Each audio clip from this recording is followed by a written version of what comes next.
안녕하십니까 여러분.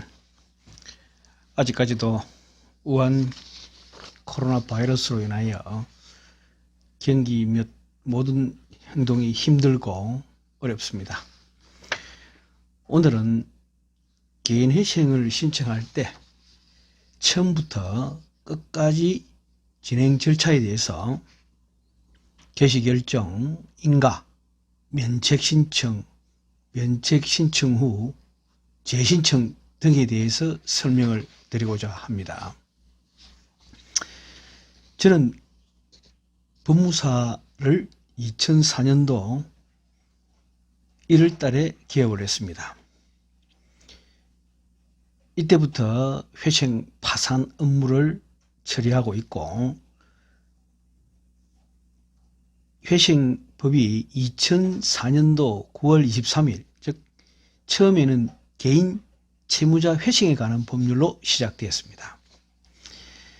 시간이 흐를수록 저 개인적인 생각인지는 모르겠습니다만은 법원은 신청인 즉 채무자보다는 채권자 쪽으로 기운다는 생각이 많이 가지고 있습니다. 기본적인 자료는 지금까지 축적되어 있는 부분도 있지만은 개인보다는 채무자보다는 채권자 쪽으로 생각을 많이 한다는 느낌을 지금도 많이 받고 있습니다.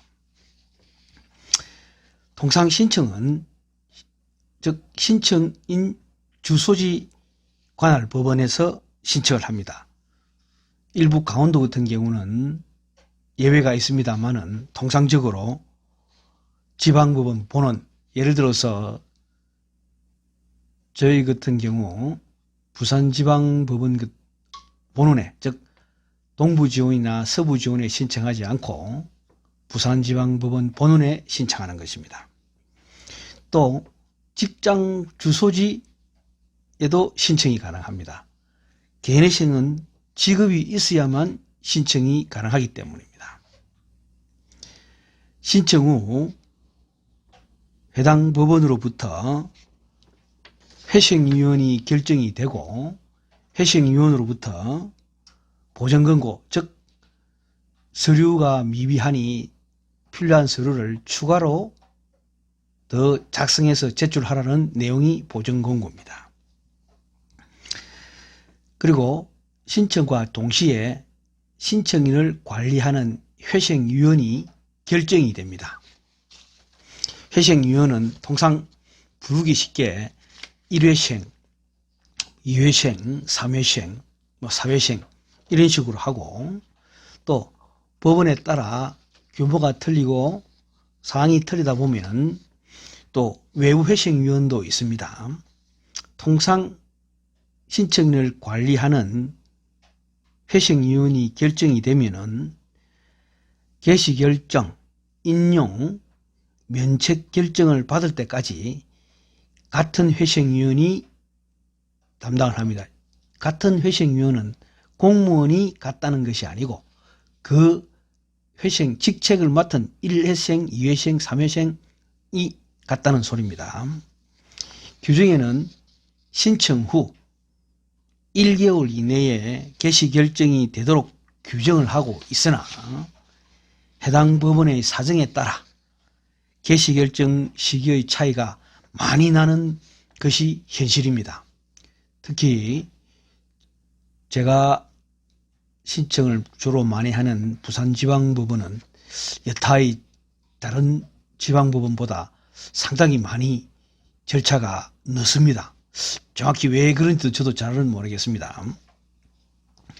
그 다음 개시 결정일로부터 2개월 이내에 개인회생 채권자 2기간이 정해집니다. 즉 개인회생은 개시결정을 법원에서 채권자의 이견 없이 강제적으로 결정을 하기에 채권자에게 이의제기를 기간을 두는 겁니다. 여기서 파산과 회생의 좀 차이가 있습니다. 개인회생의 경우는 할 수 있다가 아니고 하여야 한답니다. 즉 서류와 절차와 요건이 맞으면 당연히 해주라는 소리입니다. 파산 같은 경우는 할 수 있다고, 즉 재량이 갈설되고 회생과 다른 것을 느낄 수가 있습니다. 예를 들어 신청인이 신청서에 밝히지 않은 사실, 숨겨둔 재산이라든가 부동산 등을 찾아내어 법원에 이의제기를 하면 신청이 기각될 수도 있습니다. 즉 이와 같은 것을 하기 위해서 이 신청 기간을 두고 있는 것입니다. 이 기간 후 개인회생 채권자 집회를 합니다. 하지만 채권자들은 거의 나오지 않습니다. 간혹 개인 채권자는 출석을 하여 개인회생을 폐지하고 억울하다는 주장을 하곤 합니다. 하지만 이런 것은 법원에서 받아들여지질 않습니다. 즉 신청인이 몰래 숨겨낸 재산이라든가 부동산, 이와 같은 해당 사항을 찾아내면 법원에서 기각을 시킬 수 있습니다만, 그 외에 나머지 특별한 부분이 발각되지 않는 이상은 개인회생은 진행됩니다. 신청인들은 신청 후 법원마다 다를 수는 있으나 통상 한 번만 출석을 하면 됩니다. 언제인가 하면 채권자 집회일에 출석을 하시면 됩니다. 즉 개시 결정이 되면은 결정문과 동시에 언제, 몇 시에, 어느 장소에서 어떻게 채권자 집회를 하는가를 전부 통보를 해줍니다. 법원에서. 그렇기 때문에 그 내용만 받으면 쉽게 알 수가 있습니다. 통상 채권자 집회는 신청인이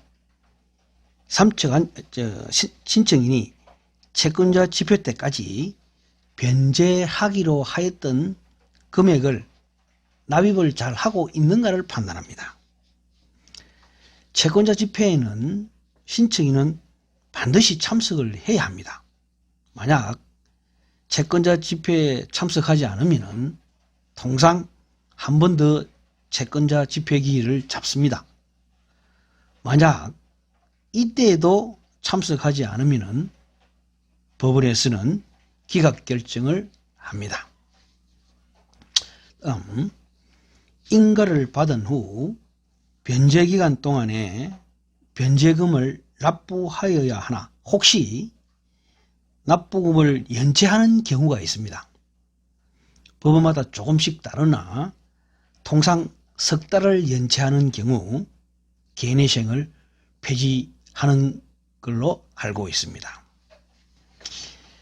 또한 폐지 결정 후 14일 이내에 미납된 변제금 전부를 일시불로 납부를 하면 다시 개인회생이 진행됩니다. 여기서 주의할 점은 처음 신청할 당시에 정해진 기간이 변경되지는 않습니다.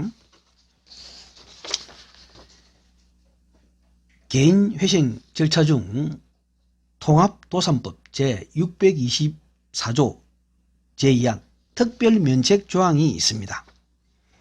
특별면책 조건은, 즉 예를 들어 신청인이 진행 중에 사고를 당하여 더 이상 수입이 없을 경우, 즉 지급이 없는 경우 등 이와 같은 내용이 있습니다. 여기에는 추가적인 조건이 몇 가지가 더 있습니다. 법무사 변호사에게 직접 상담을 하셔가지고 특별면책을 받을 수 있도록 하십시오. 저 역시도 몇 건 특별면책 신청을 해서 면책 결정을 받은 경우가 있습니다. 약속된 기간, 지금은 통상 36개월입니다. 그리고 사항에 따라 60개월까지 기간을 조정할 수 있는 것입니다. 그러나 어쨌든 약속된 기간에 변제금을 전부 납부를 하였으면 법원에 신청인이 면책 신청을 하여야 합니다. 규정에는 법원에서 직권으로 면책할 수도 있으나 지금까지 법원에서 직권으로 면책하였다는 소리는 저는 아직까지 듣지 못했습니다.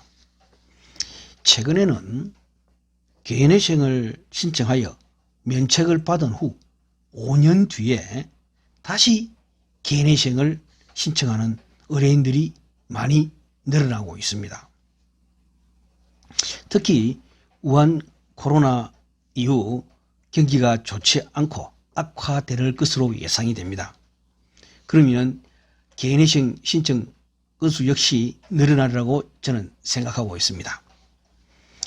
이 경우 의뢰인은 주소지 가까운 곳에 있는 법무사나 변호사 사무실 또는 법원 주위에 있는 대한법률구조공단, 이 단체는 법무부 산하단체입니다.